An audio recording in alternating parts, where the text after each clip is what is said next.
Welcome to Creating a Family, talk about adoption and foster care. Today we're going to be talking about practical solutions to typical food issues with adopted and foster kids with Dr. Katja Rowell. She is a family medicine doctor who goes by the name The Feeding Doctor, and she's also the author of Helping Your Child with Extreme Picky Eating and Love Me, Feed Me. We will also be talking with Kate Miller. She is the Feeding and Disability Specialist at Spoon, an NGO focused on eradicating malnutrition for children who are isolated from their communities due to a disability and those living in orphanages and foster care.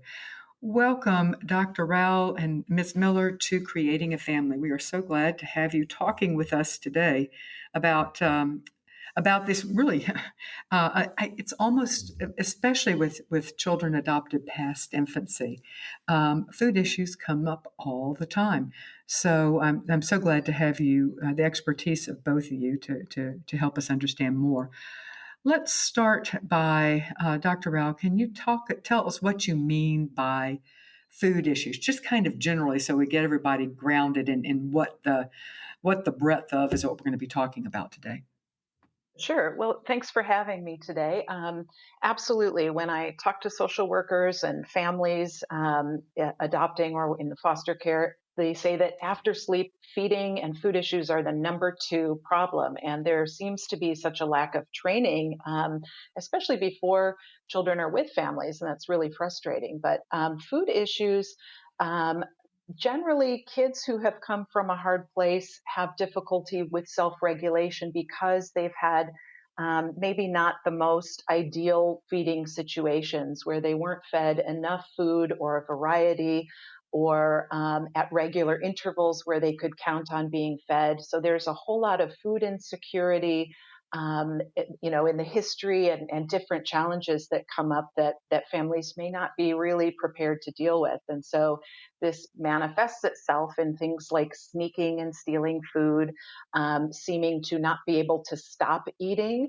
Or the flip side of that is children who don't seem to want to eat at all, or have an appetite, or have anxieties, or have had negative experiences around food. And it can be really bewildering when you're at that family table with 2 or 3 kids and there are all these different issues going on. So I'm glad we're here to talk about how to support families. And Ms. Miller, what type of adopted kids are more prone to food issues? Thank you so much for having me here with you as well. I think that often children who are adopted or have been in foster care have been exposed to perhaps some trauma early in life. And so children who have been exposed to trauma, it can impact their sense of safety, ability to trust and navigate life issues. And I think we see that commonly play out related to feeding and mealtime. All right. Um, as is evidenced by the title here, practical solutions. This is going to be really focused on tips of what parents can actually do. So we're going to break it down. The rest of our discussions will be broken down by the type of food issue, and with both of you suggesting an approach for parents to use. And the first one I want to tackle is hoarding or food sneaking. And we have a question from Bethany. She says, my daughter has been home 1.5 years and she is now 8. She is wonderful and we have all adjusted and bonded well, but we are still struggling with food stealing. She loves anything with sugar. Our family has desserts on the weekends, but during the week we offer fruit for anyone who wants it after dinner. She does have a sweet treat in her lunch every day, and she gets to choose which one. The problem is that she will go into the pantry and sneak all the lunch sweets and hide them in her room. We started off just redirecting her and talking to her. That has not been effective. The logical consequence is that she will not have dessert for the school lunches for the rest of the week because she ate them all, but neither will any of the other kids because she has eaten their treats as well. We have tried giving her all of her lunch treats at the beginning of the week and letting her choose when and where to eat them, but she eats them up all at once and then takes from the other kids. We have even locked the treats up, and while that works, it feels like we are the food police.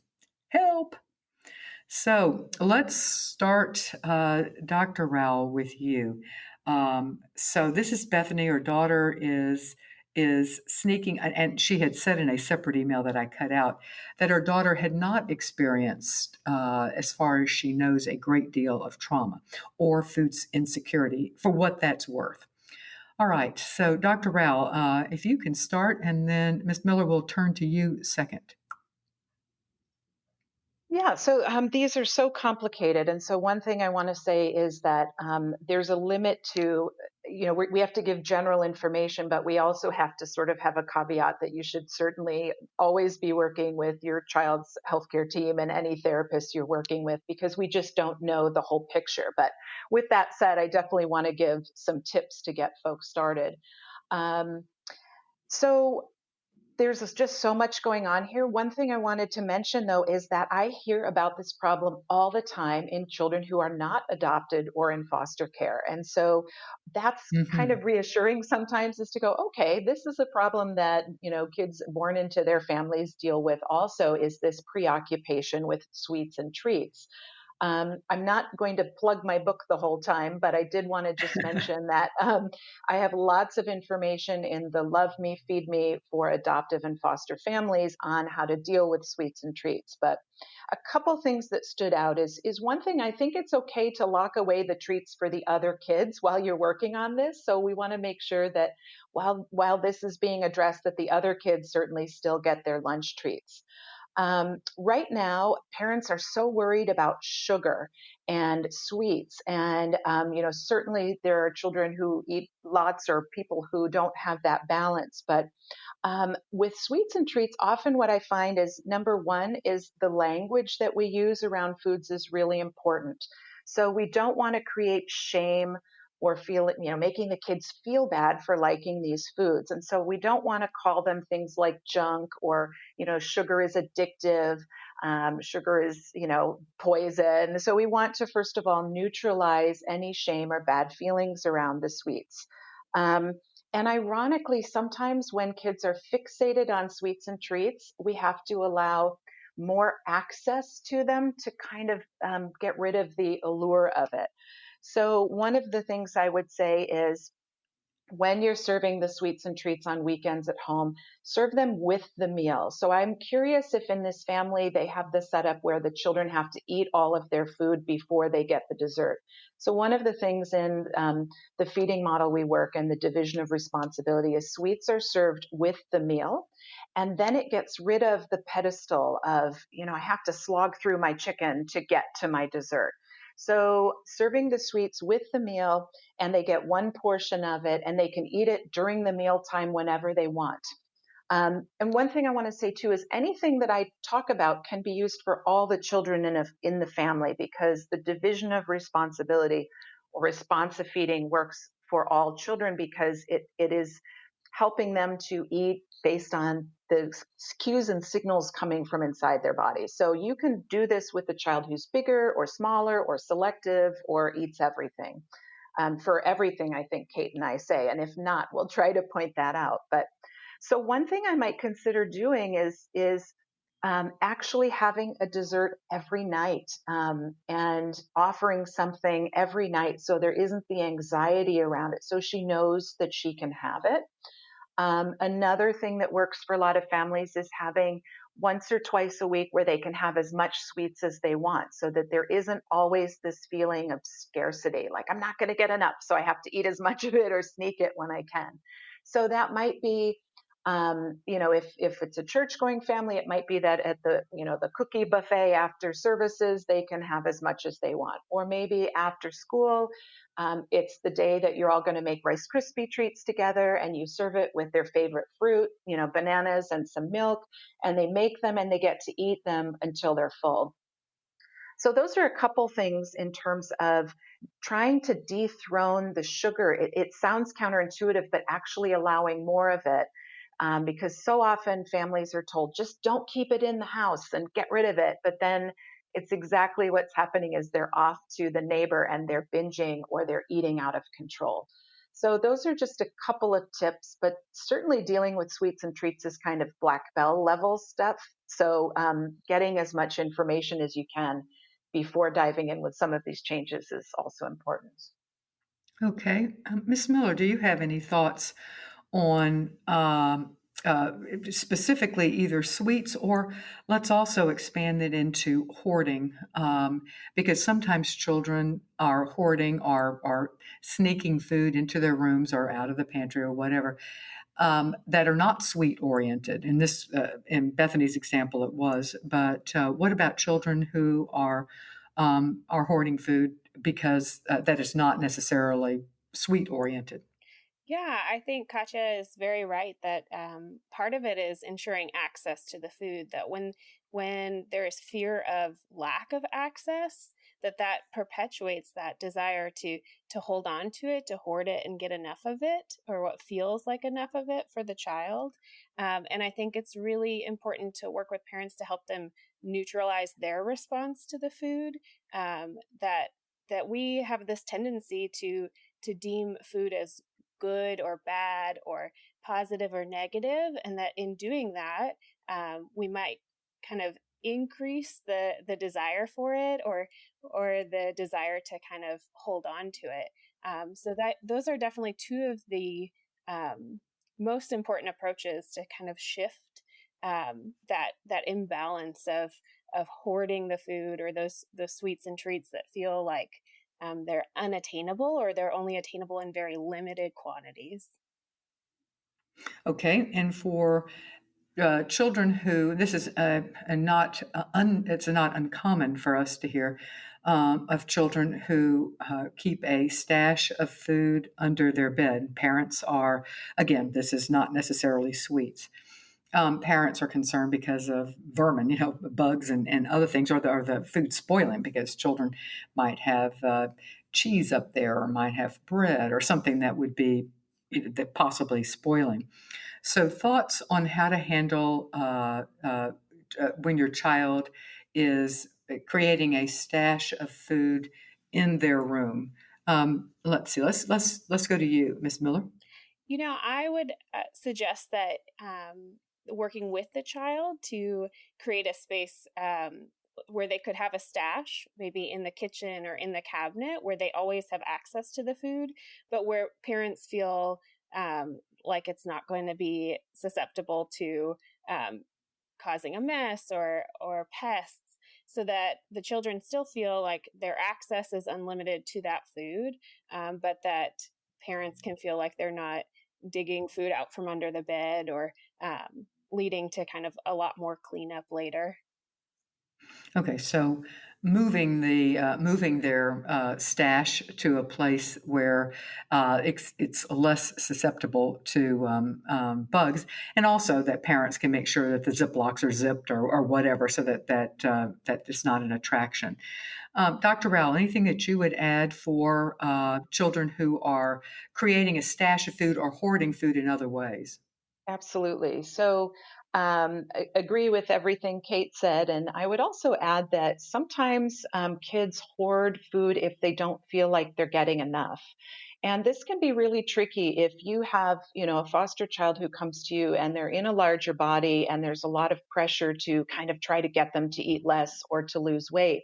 There's an impulse to try to portion control or restrict or diet them. And if somebody's come from a history of food insecurity and we do that to them, the anxiety goes through the roof, and the natural survival response is to get it while you can. And these are deeply ingrained anxieties and learned and felt in the body. And it takes a long time to feel calm and safe and having enough food.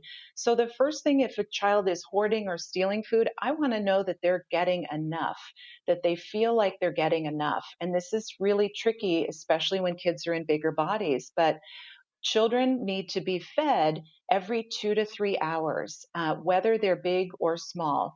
And generally, 2 hours if they're younger. You can stretch it to 3 to 4 hours if they're older. But we need to be absolutely reliable and reassuring young people that they will be fed, especially if that hasn't been their experience. So that means the adult provides choices of foods. And it's breakfast, often a mid morning snack, maybe lunch, maybe something after school. Usually that's when they're hungriest. So have a really substantial, sandwiches and yogurt and fruit and chips and, having when they're hungry, having that substantial meal. And then maybe a couple hours later there's another meal. So they know they will always get enough food. Walking past the pantry and looking at, maybe you have to get a couple extra cereal boxes and just say, there'll always be enough food. And children will often do what looks like overeating, especially in the beginning until they've really felt secure. And I believe we need to allow them to do that.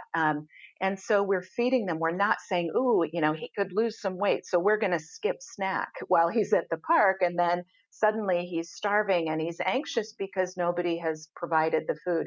So even if you're playing with a 9-year-old at the park and part of your impulse or your doctor's saying, oh, he's quote unquote obese, so try to skip the snack. That increases the anxiety, slows the healing process, and actually fuels binging. I mean, think about everyone listening, if you were ever on a diet, how preoccupied you were with food. And when you went off the diet or you quote unquote broke the diet or it was a cheat day, you felt out of control with your eating. And so it's this anxiety and this experience we need to address. So if a child is hoarding, a lot of parent families would say, gosh, all we were told to do was let him carry around a baggie of carrots. And then they would just shove it in their face as fast as they could. So we want to sit down and make sure that they have plenty of food, and they might eat a lot for those first weeks to months, even if they're older teens. But we need to make sure they understand they're going to be fed, and then they can feel safe and start to self-regulate and realize, oh, this is what full feels like, and this is what hungry feels like. So um, the other thing is that different families do things differently. So if you're doing all of this and you've got the stash drawer, um, and they still are sneaking food under the bed, I know some families have said we just let them have a Tupperware container with granola bars, on their bedside table. And we just say, let's put it in the Tupperware so we can just address each problem as it comes up kind of flexibly with each child in mind. And I mean, I know Kate and I could both talk for an hour and a half on this topic alone, but I want to make sure we get to some other things too. But there's a lot to it. Yeah, and I'm going to summarize the one other thing that you had said. Well, certainly to make certain that they allow them to have the stash, move it to a place where the parent can make certain that there's that things are tidied up and so that we're not attracting bugs. That's one. The other one, make certain that the child is getting enough and is not feeling a sense of scarcity. And then the last thing is, depending on the situation, allowing the child to have the food that they are storing in their room, but address your concern as a parent. Let's say your concern is we're going to be attracting mice. Then addressing that, okay, how can we make certain that we don't attract mice? Well, let's put it in a Tupperware and work with the child to come up with a way to address your concern and allow that child to have. And so allow the child to have a stash. So those are a summary of some of the things you can do with hoarding and not specifically hoarding to treat with sweets. All right, your Dr. Rowell, your discussion is a beautiful segue into the topic that we got, and we do receive the most questions just at creating a family. We have a large online support group, and this is probably the question we get the most of, and that is a child adopted or foster child who is eating too much at one time. We've got a number of questions. I'm just going to read them and then turn them over to you guys to talk about. This one comes from, I think it's Twanda. She says, my foster son is a bottomless pit. He literally will keep eating. At first, I let him eat what he wanted, but it's like he wouldn't stop. Now I limit the amount I give him to what a normal adult man would eat, and then I offer fruits and veggies until he is full. It has been over a year and we haven't seen him start to self-moderate. Not sure how long is normal or what I should do to help him. I worry that on top of all the other things in his life, learning disabilities and ADHD, that he will also have a big weight problem. Ms. Miller, let's turn to you on that one. Dr. Rowell has talked some about that, but Taquanda is worried that, is she creating just another problem for her son to have to deal with? I understand how complicated and nuanced mealtime is, and that she understands her son and how much he's been through, and has given it time, and she just worries about setting him up for more challenges moving forward. And I think she's done a nice job of creating access to food. And I think it's important to continue to meet that need, that basic need of having enough food, enough acceptable food, and that the access is reliable. But I think that she has concerns, that she's making sure that he's healthy, and healthy is different. Bodies come in all shapes and sizes, and so he may have a bigger appetite. And so I think it's important for her to work with her medical providers and make sure that, that as she gives him the food he needs, that he continues to grow as his body should grow. But I understand her concerns. hmm Let me read another question, and this one, because it's very similar, and I want to make sure we get it in. And this is from Megan. She says, "We have an 8-year-old foster to adopt son. He has been in a loving foster care for 2 years, but was neglected by his bio family. He eats way more than he should for his size. He asks for as much as we will give him at meals. We have an anytime basket of fruits and protein bars, and he will eat from it constantly, even right after a meal. He is overweight. He has no sense of full. I'm concerned about his health, but we also want him to feel safe and confident that he will be fed." Dr. Rao. These are such tough issues that we're dealing with, and one of the things that she mentioned is that she has an anytime basket. That's not working in this situation. So this is where having their own drawer or their own stash is not helping. And I would really urge this family to read either my book, Love Me, Feed Me, and it's about weight preoccupation and all of these weight worries. I came to this as a parent also with my own concerns about weight, and I had to learn a lot before I dove in. But with that said, because this is so complex, there's no way, and even if we spent the rest of the time talking about this, but the anytime basket, the stash is not working for them, even if it's fruit and granola bars. Um, Now, with the 8-year-old in particular, I did hear her say, we give him as much as he asks for. So, another big thing that's important is having what are called family style or buffet style meals. My sense is, even though this child has been with them for a year, I recently worked with a family who has had a child for 8 years, where they had some food preoccupation still from even as a 2 and 3-year-old. So, eh, you know, just because they've been with you for a year and a half or 2 years doesn't mean that it magically goes away. And there are things that sound like can be tweaked. So I would get rid of the anytime basket. Also, with the last question, I heard somebody say, I think the hint, and of course, I don't know the whole story of he's allowed to eat whatever he wants. And so, really being the provider of food. So, setting the meals down, eating together if at all possible. And a family meal doesn't have to be everyone in the family, it's one loving, trusting adult eating with the child. So, having that absolute for the 8-year-old, every 2 to 3 hours, we're going to sit down and have food. When there's a history of trauma, it can impact self regulation. So, particularly for the teen or for this 8-year-old, even though they've been in a loving situation for a few years, this embodied trauma can impact things. So, doing things to help with self regulation. So, they might do, if they've had an occupational therapist in the past, they might like swinging or walking or bouncing or dancing or singing before a meal to help them to self regulate and tune in. We want meals to be super predictable and snacks to be predictable, and they're balanced offerings. Um, and so I think with this 8-year-old, it's easier to address this with an 8-year-old than with a teenager.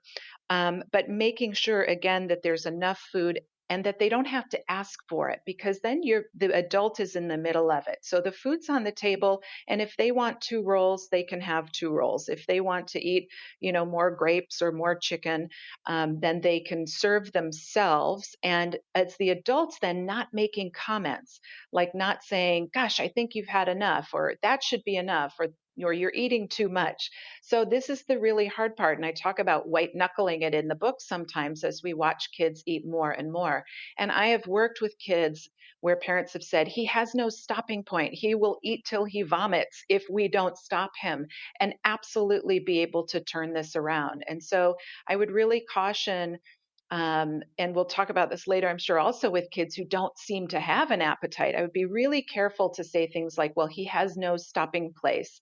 I believe that these kids have these abilities and they can tune into these signals, but it takes a lot of facilitation and it takes a lot of time and patience. And this is not a quick fix where I'm going to give like 2 tips, but those skills are there. Let me ask a question about the family style eating. So, family style means that the bowls of food or plates of food or bowls, the serving bowls are set on the table and everybody serves themselves. What about families who have the rule that says you need to take a bite of everything, or, you need to have one spoon of everything, then come back for seconds? Do you suggest anything like that, or it's just set on the table, everybody puts what they want on their plate, no Yes, comments? that I prefer the second version. And the reason is, now, first, I want to say if you're doing a no thank you bite or a 1 bite rule and your kids are happy and they're eating great and they're self regulating, then go for it. But if you've got a no thank you bite rule and it's a 45-minute standoff, or they're crying or they're negotiating, now their anxiety level is up and they can't tune in to hunger or fullness. So kids who are overeaters, quote unquote, will tend to eat more than their bodies need when they're kind of revved up and anxious. And kids with low appetites will eat less than their bodies need. So the table has to be a safe haven. As Kate was saying, they need to feel comfortable and safe, especially if there's a history of trauma, because these kids can pop into you know hyper arousal, if that's the state that they've lived in for years. So we want to have meal times be very pleasant and calm, and anything that you're fighting about, try to address, try to get rid of the power struggles. And the 1 bite rule, the no thank you bite rules, I don't believe they help anyone do better. And I think that they help a lot of kids eat a lot worse. And I think kids who do well with a no thank you bite would do just as well without it. So I'm not a fan of rules like no thank you bite. I think if you want to try to make them eat vegetables first before they can have foods they want, that's increasing conflict, that increases anxiety, and now they're more likely to over or undereat. You are listening to Creating a Family, and today we're talking about typical food issues with adopted and foster kids. This show is underwritten by the Jockey Being Family Foundation, and they want you to know about their National Backpack Program. It provides newly adopted children with a backpack personalized with their initials. Each backpack includes an adorable little bear and a really cute blanket, and a parent tote bag full of resources to help navigate the parenting journey. This program is free to your agency. So, if you're listening to this, contact your agency and ask if they're a part of the backpack program. They can easily join. It's easy and it's fast and it's free. Go to the jockeybeingfamily.com website and then just click on the backpack program, and there's just a simple form they have to fill out. All right. Another issue with the eating, just kind of, it's tying into the sense of, and it's something that you said, Kate, that there's lots of different body types, and it's also somewhat cultural. And I wanted to read this from Steph. She has a 12-year-old home from Africa for less than 6 months. She does eat a lot. And the mom is not really, she's not asking for her to be skinny, but she does worry. The mother says her behavior and the things she said are like she wants to be big, like it is her goal to gain weight. She gets mad if she thinks she has a smaller stomach than other people. She says she loves big stomachs, big legs, etc. She is adjusting well and is very attached. I would just love to know some ways to address this. Or do I? I don't want to create issues that aren't there, but I also don't want to ignore something that I should have slowly, gently started addressing now. Thoughts on that? I thought it was an interesting twist because from where this child comes from, it may be cultural that being big is a good thing. So, thoughts on that, Miss Miller? Yeah, I think the first thing that I thought of when you read that was definitely the cultural piece.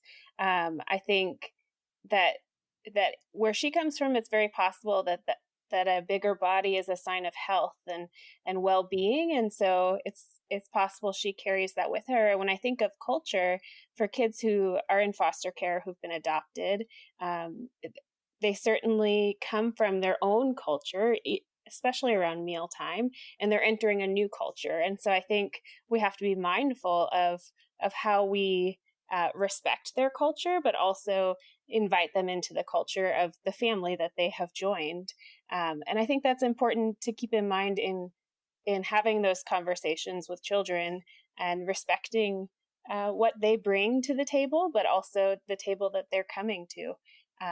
It does sound to me like that is potentially coming from a very different culture, and so I think it's again complex to address, but important to begin those conversations about. Okay, yeah, I agree. I think it probably could very well be cultural.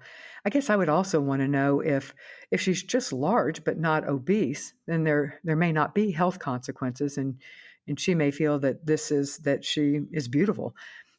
Any thoughts, additional thoughts on that, Dr. Rao? Yeah, thank you. And very certainly, maybe someone she was attached to in Africa was someone in a bigger body.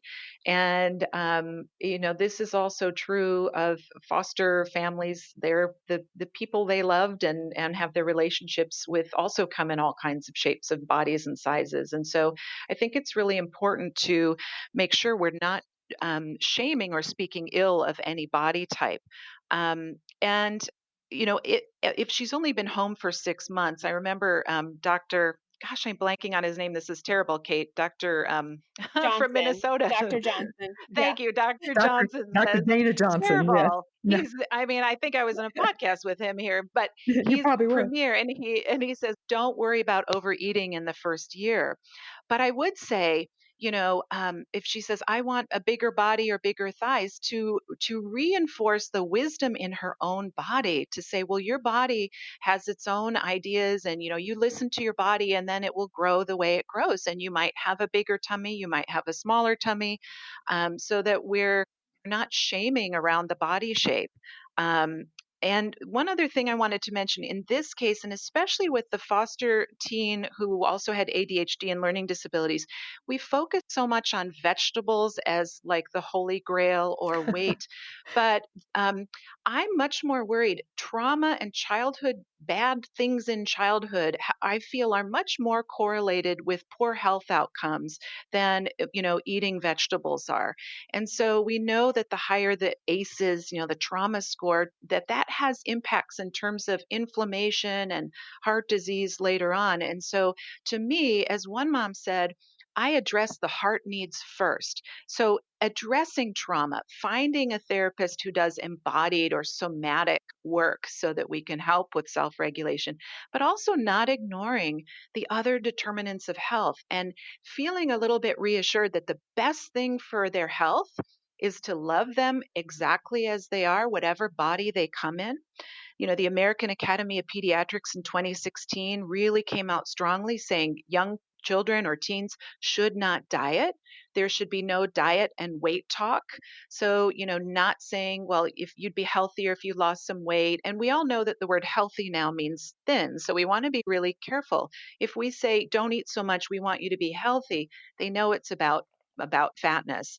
So we want to not ignore that love and community. And if faith is important to you, that having a faith tradition and pets and having a purpose and volunteering and, singing or being involved in something, with a group or a team sport just came out also to say that that can help with trauma involving young people in team sports.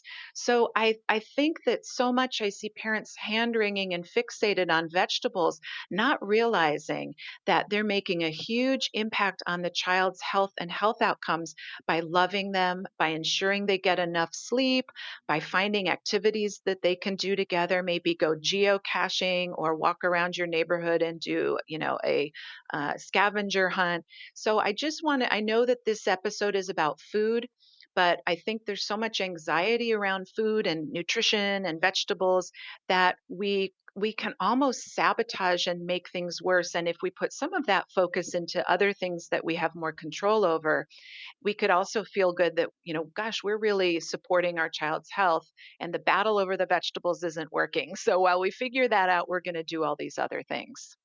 That's a great segue into the next food topic, which is extremely picky eating. Let me pause a moment, though, and you mentioned ACEs, and just so that everyone who is listening may not know, that's adverse childhood experiences, and there is a lot of research that indicates that for each adverse childhood experience you have, your long-term health can be impacted, not just emotional health, but physical health as well. That is your comment was a great your response rather, it was a great segue into the next topic, which is extremely picky eating. And this is a question from Teresa. She says, my daughter, who was adopted at 6 and is now almost 8, likes two things: peanut butter on white bread with one brand of grape jelly, and mac and cheese, again, one brand. She refuses to eat anything else. I am at my wit's end. I've tried to require her to take one bite of the other foods. She pitches a fit and ruins dinner for everyone. I've tried serving mac and cheese at every meal, thinking she would eat that but try other things. That didn't happen. She grabbed the mac first and heaped a huge serving on her plate and ate nothing else. I've tried not serving either mac and cheese or PB&J for dinner, and then she doesn't eat. We do let her have them for breakfast and lunch, but I want to have her eat normal food with the rest of us for dinner.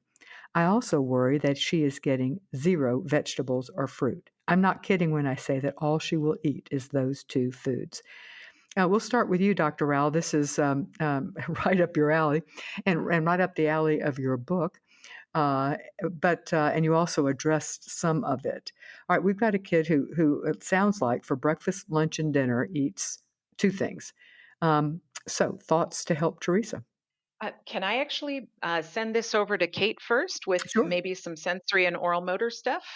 Okay, sure. We'll Yeah. start with you, Kate. I was going to move into texture and sensory issues. So let's go ahead and we could start with that.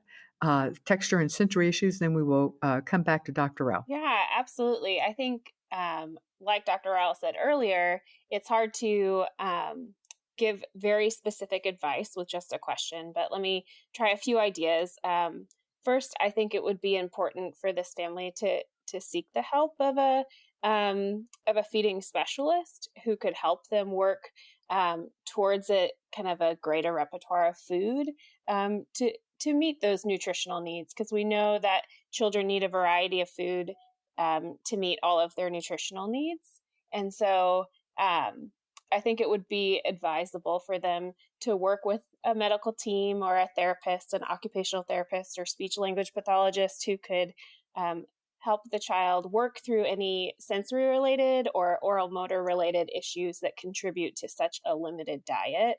I think we have to keep in mind that that children with a history of trauma, but also other children, often have feeding difficulties that are bigger than can be addressed at home, and that they might need to rule out any sensory related issues or difficulties with the functions of their mouth, like biting and chewing and swallowing, to make sure that the child can safely consume a variety of textures and a variety of foods. So I think that would be the first step, would be to seek help of someone who is well trained and understands this child's history, but that can also help the child learn um, to manage a variety of foods. Yeah, I mean, it's a good point that when you see really extremely picky eating, that there could be a texture or a sensory processing issue that going on. So when you say work with a feeding specialist, do you is that a subspecialty of occupational therapy, or how would a parent find Kate a feeding specialist to Yeah, work with? absolutely. So um, you'll find either occupational therapists or speech pathologists who treat feeding difficulties. So I would recommend going to your pediatrician and requesting a referral for an evaluation of feeding skills.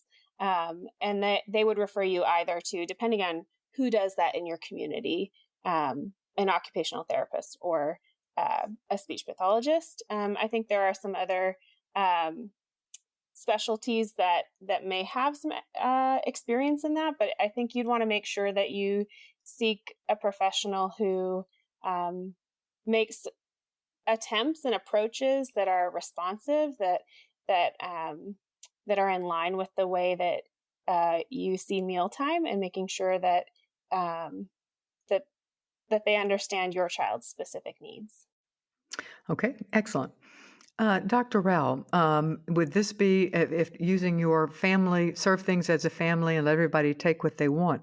Would you make certain that you always have peanut butter and jelly on white bread and that brand of jelly or mac cheese at every meal, and then just simply not address it? Yeah. Right. So I wanted to say also, when you're looking for a therapist, I would say, Kate, someone like you, a speech pathologist, or if you're seeing an OT, make sure they have training in assessing swallowing and oral motor things. Mm-hmm. Maybe even a dentist to rule out a tongue tie. And the reason here is that she's only eating things that you don't have to really chew. Mm-hmm. So that's a big red flag, to just get it ruled out that there isn't something that we're missing. And I would be careful. She makes a great point. Find a responsive therapist. There are therapists who will say, don't make eye contact if they're not eating, and things that are not trauma informed. So trust your gut as a parent. I've had so many adoptive parents say, "Gosh, we went to this therapist and it felt like we were." Being told to ignore them, and it's went against what our attachment therapist said. So trust your gut. On extremepickyeating.com, we have an article on how to find a therapy partner, how to find the right therapist for your child, and there's a whole chapter in the book. So, but yes, once you've ruled out, that she has a severe tongue tie. And at 8, I've seen these things get missed, to the point where kids are 8 and 9. And so it's not unimaginable. And, if a child spent their first 3 years drinking thickened liquids from a, bottle, open cut nipple, there very well could be sensory things. So an OT could help with that. So yes, part of this is that at every meal and snack, she sees something off her preferred list, which is extremely, extremely narrow. However, in our book, Extreme Helping Your Child with Extreme Picky Eating, we have 5 steps that we break it out into. And so what you put on the table is kind of the last piece of the puzzle. So I would be curious if she also has anxiety. Anxiety is very common to occur with kids with extreme picky eating. OCD sometimes is associated with it. So I would want to make sure that if she does have anxiety, that there may be also working on skills with self-regulating and calming herself down, that meal times are pleasant and that there aren't comments or battles. And part of having a pleasant meal time, so that the butterflies in her tummy don't don't leave any room for food, would be to make sure that at every meal and snack that there's something available. And we have all kinds of different hints and tips on how to expand. So for families listening where their child might eat 15 different foods and they have a wider repertoire, there are lots of ways to bridge to new foods. So she might begin by using a different brand of white bread, or maybe going to a whole wheat white bread. So nutritionally, if we're talking about nutrition, if there's a whole grain or a protein enhanced white bread, then that would be something to consider. If she maybe likes smoothies, certainly a nutritionist being involved with this limited of a repertoire, once the oral motor stuff has been ruled out, can be helpful as well. So, if a child likes smoothies or popsicles, there are different ways to support nutrition while they're building skills. Let me ask a question. Now, you're suggesting making a shift into the type of bread or the brand of jelly or the brand of mac and cheese. Would this be something you would do upfront with your child, let them know you were doing it, or would you simply do it and not let them know? I definitely would let an 8-year-old know that it was happening because if she finds the bread, or she will likely notice it's different because she is so selective.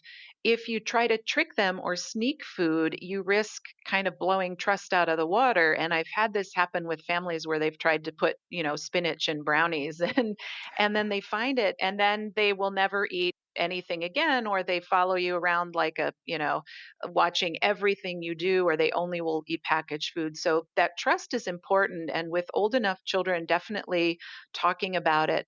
But this girl might have her exposures to new foods be around baking for other people. And so this is again in the book where we talk about, and that a therapist can help with, is they might do a playing with food at first, or she might help with cooking or mixing different foods and get exposures that way, even if there's no expectation that she eat it. I would start there also. Well, we're going to bake muffins for the senior center. Should we make blueberry or whatever? Would you help me bake them? And you don't have to eat them. And so a lot of times we don't know if she was force fed in the past, if she had truly traumatic experiences around food. A lot of kids with this extreme picky eating where you don't know their history, they may have been force fed, they may have aspirated. Kate's an expert in positioning. So some kids in baby homes were fed flat on their backs and not able to safely manage different foods. So she may have a history of trauma around food Hmm. where addressing that again with an embodied or somatic therapist, or just with this very skilled, responsive, non-pressuring, coercive therapist may help. They could take her to a feeding program where they will hold her down and force feed her. Mm. But my sense is that may not that's not what I would recommend. So be Okay. very careful with the help you seek out. Yeah, and I think it's important to really be trauma informed in that approach, that we remember that the quality of the relationship that's being built is comes before the nutrition, that we're creating like emotionally safe environments, and that we're transparent with the child about the mealtime decisions we make so that we can explain the why whenever we're able to. Um, and that we restore power to the child to make those food choices. That it's important that all the professionals that we're kind of calling in to address this challenge, that they understand and they're on board with a really trauma informed approach. Yeah, excellent. And as a doctor, I can call out my colleagues that most of them are not informed about this stuff at all. And so, unfortunately, some of the worst advice has come from pediatricians and family doctors. Just starve him out. Well, this little girl, if you said, well, don't ever let her have peanut butter and jelly, she'll eat when she's hungry. There are kids who will not eat and end up dehydrated at the hospital in the emergency room. So unfortunately, our first line of questioning is often not a great resource, which is why I'm thrilled you're doing this, and why adoptionnutrition.org is up there, which is the Spoon site and our site, because unfortunately, as parents listening are all too familiar, you will have to advocate for your child Mhm. when the experts may not be fully informed. So it's a tricky. You are listening to Creating a Family, and today we're talking about how to help your child with typical food issues that we see in adopted and foster children. This show would not happen without our partners, and our partners are agencies that believe in our mission of providing unbiased information for pre- and post-adoptive families and foster families. One of those partners is Adoptions from Shepherd Care. They are a nonprofit adoption agency founded in 1980, providing domestic infant adoption, international adoption from Colombia, and domestic and Hague approved international home studies.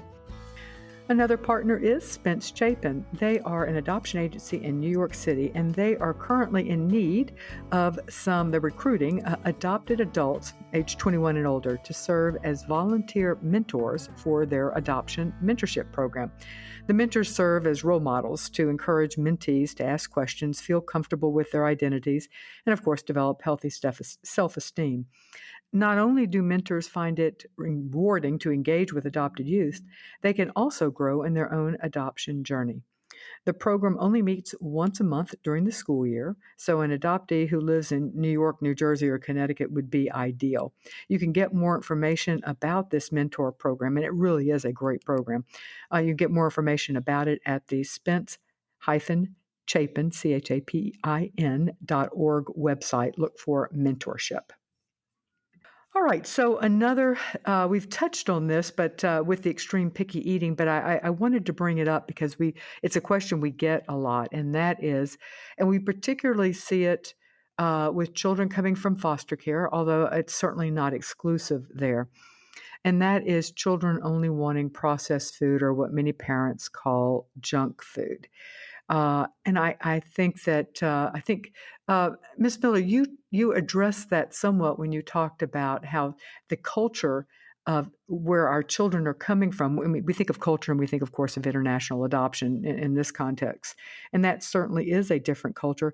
But there can be different food cultures within the U.S. So let's talk a little about children coming into our home and with a different food culture, and in our minds, often a worse food culture because it is not as nutritious. It's junk food, it's processed food, lots of, hidden fats and all that good stuff that we read about and tell us it's bad. So if you can start talking with us about that, Miss Miller, that would be helpful.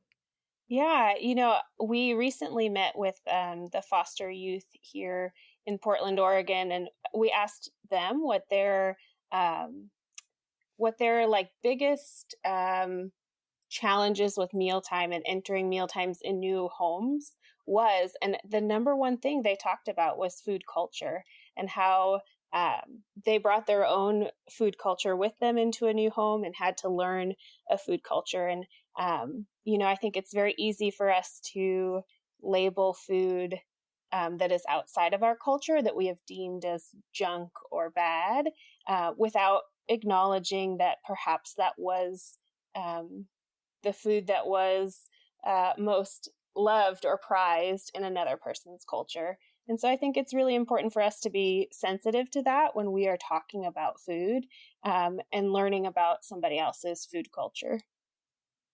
Okay, Dr. Rowell, thoughts on that whole thing about junk food, and it is a concern especially if you don't want to serve processed foods to the rest of your family.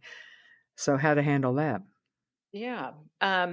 It's very tricky. And often there's a transition period. So, first of all, I would say practice really hard using other words than junk or crap. It's just so you're not saying, well, we don't eat that crap here. We don't eat junk food, or it's poison, it's toxic. Try to honor again their experience. This is what kept them alive, and what they associate with their biological families and where they came from. And so I would say certainly especially if they're having visits with their families, one of the complaints is often, well, they feed them all that crap when they're, and that may be a way Exactly. of bonding and having that experience together. So I would just try not to focus on the food and say, oh, did you have a good time? And oh, I'm glad. And oh yeah, you love Pizza Hut. That's great. But also when a youth is first with you, trying maybe to sit down and say, what are some of your favorite foods? What else do you like to eat? Tell me about some more foods. And maybe they like to have they have liked a certain processed, or in a package, a rice mix or something like that. And so I think it really honors them to try to include those foods with meal times. So maybe they like mashed potatoes from a box, right? And so you might serve those for a time alongside the foods that you expect them to like to eat, where they're all kind of on the same playing field and one is not worse and one is not better. Because if you're pulling on the rope with teenagers, especially teenagers from hard places where they may seek out conflict or testing or it feels familiar, food is an absolute area where you can get into the battle. So it's kind of like dropping the rope. There's a book I Mhm. love called Three Little Words, and the author, Ashley Rhodes Corder, was adopted at age 12 after being in foster care. And she absolutely describes these battles with her adoptive mom. Like she would say, eat something healthy, and I would shake the bag of Doritos at her with a glint in my eye, right? So she's actually, because of the conflict, eating those foods that make her adoptive mom upset more to make her upset. She would say, actually, the chicken tenders she made in the oven tasted pretty good, but I didn't want to let her win. So you don't want them to eat or not eat based on, conflict. And so I would say in the transition, I believe that that your family will be the rest of your family will be okay adding some processed foods into the mix. The novelty, the other kids might be like, "Ooh, we're having rice mix, or we're having fried chicken from the grocery store." They may eat a lot of it and think it's cool for a while, but they will go back to the foods that they grew up with. And usually over time, then you can slowly phase those out. But snack times or times when they're with with their family or their friends, that may also be a time where they can enjoy those foods. And so I would say include them and serve them alongside and honor all of it. And I think young people really do want to, learn to like new foods, but if the more we make them feel shameful or conflict around it, oftentimes it slows the process down. Well, and you've talked about, Dr. Rowell, a transition period. And then you also mentioned what Dr. Dana Johnson said, paraphrasing you. I think he said that don't worry about food for the first year, focus on the heart issues. So, when should parents start saying, okay, we need to address this? Should you give it a year? Should you give it 6 months? Should you give it longer? Well, I don't want to misquote Dr. Johnson. I think he said, "Don't worry about overeating for children from overseas, in particular." So, Okay. so I'm not. It's not. Don't worry about food. It's actually a lot of work. What I'm saying, sometimes families misinterpret and go, "Well, it sounds like they can eat whatever they want," but there is structure around routine, predictable, pleasant meal times. And a lot of families really struggle with how to facilitate in the face of these challenges. And so I would say don't wait. Find out, read as much as you can. If you're a weekend and you're like, whoa, we're in big trouble, find the book, find some articles. Love Me, Feed Me is it has a huge index, and so find I'm really struggling with sweets and treats. I'm going to go to this issue, or I'm struggling with this. Here's this blog about it.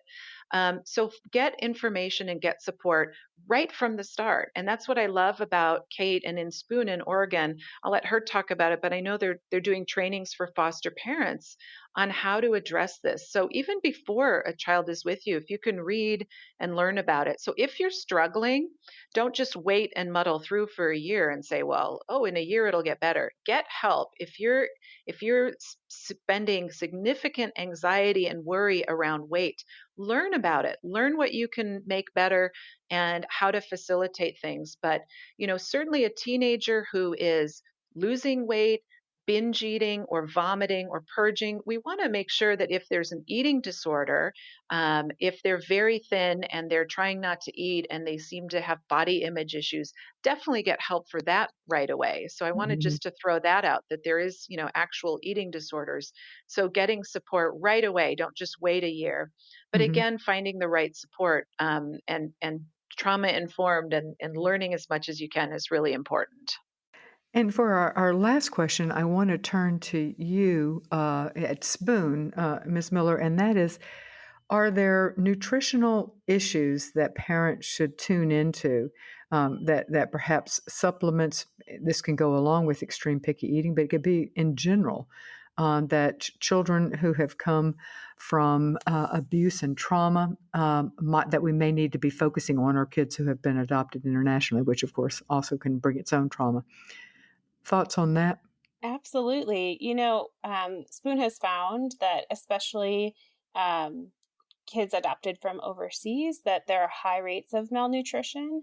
Anemia is one of those indicators of malnutrition that we see pretty commonly in those populations. And so we know that it's preventable malnutrition. And so we really advocate for pre-fostering and pre-adoption support, that parents that they ask for and demand for more education and resources.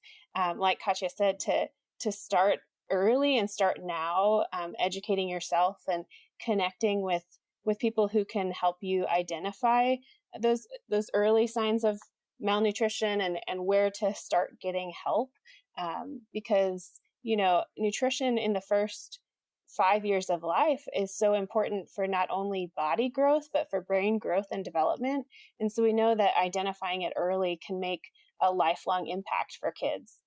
All right, so perhaps something to suggest, and as you have both pointed out, you may have to be the advocate. You can't necessarily rely on your pediatrician knowing this, but suggesting that they do that they look into anemia as a possibility when you bring your child for his or her first appointment.